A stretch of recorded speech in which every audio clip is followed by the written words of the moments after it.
నిన్న ఎపిసోడ్లో సోనియాకి నిఖిల్కి గట్టిగా ఇచ్చిపడేశారు హౌస్మేట్స్ మరియు నాగార్జున గారు. నాగార్జున గారు సోనియాకి క్లియర్గా వీడియో చూపించి, విష్ణు నేను అన్నప్పుడు అడల్టరీ కామెడీ అన్నావు కదా, మరి ఇప్పుడు నువ్వు ఎలా అన్నావు అని అడిగితే, నేను అసలు ఆ ఇంటెన్షన్తోనే అనలేదు, నేను నిఖిల్ పృథ్వీ గేమ్ను మాత్రమే చూస్తున్నావు, నా గేమ్ని చూడడం లేదు అన్నాను అనింది. దాని గురించి నిఖిల్ని పృథ్వీని అడిగితే వాళ్ళు కూడా సోనియా చెప్పిన దానికి తలాడిస్తూ, అవును సార్ సోనియా గేమ్ గురించి అనింది, ఇంకోలా అనలేదని చెప్పారు. అంత క్లియర్గా వీడియో చూపించడం కూడా వీళ్ళింకా ఆ సోనియా సైడే మాట్లాడడం చూసి హౌస్మేట్స్ అందరికీ మండి ప్రేరణ చెప్పింది. ఇందుకే ఎవరూ వెళ్ళలేదు ఆ క్లాన్కి. ఎంత క్లియర్గా వీడియో చూపించినా వాళ్ళది ఒప్పుకోరు. దానిలో కూడా ఒక మంచి పాయింట్ ఎత్తుక్కొని మేమే కరెక్ట్ అని ప్రొటెక్ట్ చేసుకుంటారు అని చెప్పింది. ప్రేరణ అన్నది 100% కరెక్ట్. ఎందుకంటే నిఖిల్ చీఫ్ అయినప్పటికీ మొత్తం డెసిషన్స్ అన్ని సోనియానే తీసుకుంటుంది. నిఖిల్ని కూడా ఇన్ఫ్లుయెన్స్ చేస్తుంది.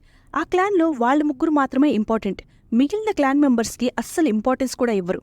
మన మహానటి సోనియా, నాగార్జున గారు విష్ణు అనిందని ఎంత పెద్ద గొడవ చేసావు కదా, మరి నువ్వు అలా అన్నో కరెక్ట్ కాదు కదా అని అడిగితే, విష్ణు డైరెక్ట్గా నా దగ్గరికి వచ్చి నా ఫేస్ మీద అనింది కదా సార్ అంట. అసలు విష్ణు ఏమడిగింది? మీకు నిఖిల్కి అసలు పడదు కదా, సడన్గా ఫ్రెండ్స్ ఎలా అయ్యారు అని అడిగింది. దానిలో తప్పే ఉంది? దాన్ని అడల్టరీ కామెడీ అని చెప్పి పెద్ద గొడవ చేసింది. అసలు అడల్టరీ చేస్తుంది ఎవరు? సోనియా. యష్మికి నీకు ఏం నడుస్తుందిరా అని పృథ్వీ దగ్గరికి వెళ్ళి అడిగింది. మొన్న ఎపిసోడ్లో నిఖిల్ తోటి నాకు పృథ్వీ విష్ణుకి పడిపోతున్నాడని భయం వేస్తుంది అనింది. అసలు పృథ్వీ విష్ణుకు పడితే సోనియాకెందుకు భయం? అక్కడే తెలుస్తుంది కదా పృథ్వీ గ్రిప్లో ఉండడానికి భయపడుతుంది. నిఖిల్కైతే హౌస్మేట్స్ మరియు నాగార్జున గారు క్లియర్గా చెప్పేశారు ఇన్ఫ్లుయెన్స్ అవుతున్నాడు అని. ఇప్పటికైనా నిఖిల్, పృథ్వీ సోనియాను వదిలేసి వాళ్ళ గేమ్ వాళ్ళు ఆడుకుంటే బెటర్. ఈ వారం సోనియా ఎలిమినేట్ అయిందంటున్నారు. నిజంగానే సోనియా ఎలిమినేట్ అయిందా?